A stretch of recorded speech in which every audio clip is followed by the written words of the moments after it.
ادریس اس بلندی کے سفر میں وہ الیاس ہے، اور الیاس کیا ہے، وہ رسولوں میں سے بھی ہیں، یعنی رسول بھی ہیں، اور محمد صلی اللہ علیہ وآلہ وسلم کے امتیوں میں سے ایک محمدی بھی ہے، یعنی رسول بھی ہیں اور محمدی بھی ہیں۔ لہذا آخری زمانے میں ادریس واپس پلٹ آئیں گے، ان کو لوٹایا جائے گا۔ لہذا فرماتے ہیں کہ ادریس اور الیاس ایک جامع نبوت و رسالت کے درمیان ایک مقام کا نام کیا ہے، وہ ادریس و الیاس ایک ایسا مقام ہے جو جامع ہے نبوت و رسالت کے درمیان، کہ کہتے ہیں کہ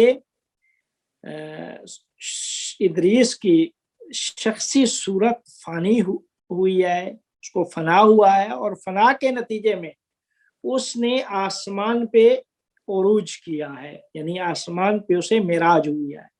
تو اس معراج کے بعد کیا ہے، وہ الیاس کی صورت شخصیہ میں وہ پلٹ گئے، الیاس کی کیا کہتے ہیں صورت شخصیہ میں۔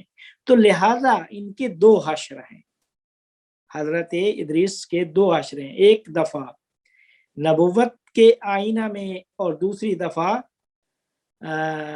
محمد صلی اللہ علیہ وآلہ وسلم کے اولیاء میں سے ایک ولی کی صورت میں۔ تو کہتے ہیں کہ البتہ چونکہ بہت سارے مورخ جو شارحین تھے انہوں نے یہ لکھا کہ ابن عربی کی بھی سمجھ نہیں آتی ان کے نظریے کی، وہ کبھی ان کو ایک مانتے ہیں کبھی دو مانتے ہیں، تو لہذا کہتے ہیں کہ کوئی واضح ایک رائے ان کی اور نظریہ نہیں ہے ہمارے پاس۔ تو کہتے ہیں کہ کبھی وہ فرماتے ہیں کہ ادریس اور الیاس دو شخص ہیں، دو ایسے شخص ہیں کہ جو کعبہ کے چار رکنوں میں سے دو رکن کو تشکیل دیتے ہیں، اور آخر الزمان میں یہ اقطاب میں سے ہیں، قطب ہیں یا امام۔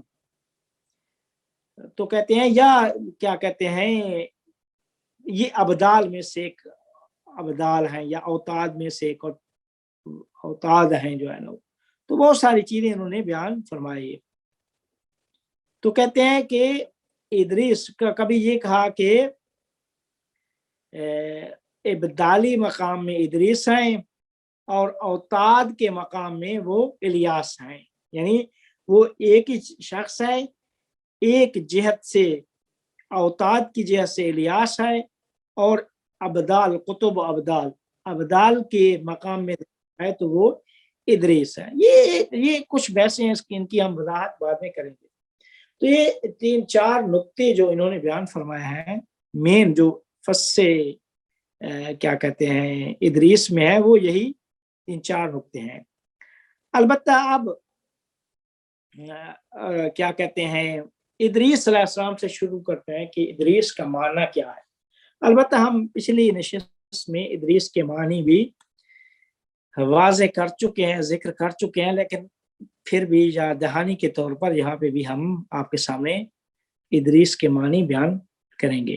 تو کہتے ہیں کہ ادریس، ابن عربی لکھتے ہیں کہ ادریس کا معنی جو ہے وہ ہم آپ کے سامنے پیش کریں گے کہ ادریس کا کیا معنی ہے، اور پھر معنی یہ کر کے ادریس کا معنی ذکر کر کے پھر آگے کیا کہتے ہیں بیان فرماتے ہیں کہ ادریس کے جو کیا کہتے ہیں مراتب وجودی ہیں، مراتب وجودی کے اعتبار سے اس کا ایک وجودی مراتب کہ وہ آخر میں ادریس علیہ السلام مقام تنزیہ پہ پہنچے تھے، یہ بیان کرتے ہیں۔ یہ ایک بحث جو ہے جو ہم اس کو پھر بعد میں بیان کریں گے۔ تو آپ کہتے ہیں کہ بہت سارے ادیب لوگوں نے جو معانی ذکر کیے ہیں لفظ ادریس کے، کہتے ہیں کہ لفظ ادریس جو ہے وہ کیا کہتے ہیں مادہ روٹ جو ہے داراسا ہے، اور ان کا عقیدہ یہ ہے کہ کثرت علم کی وجہ سے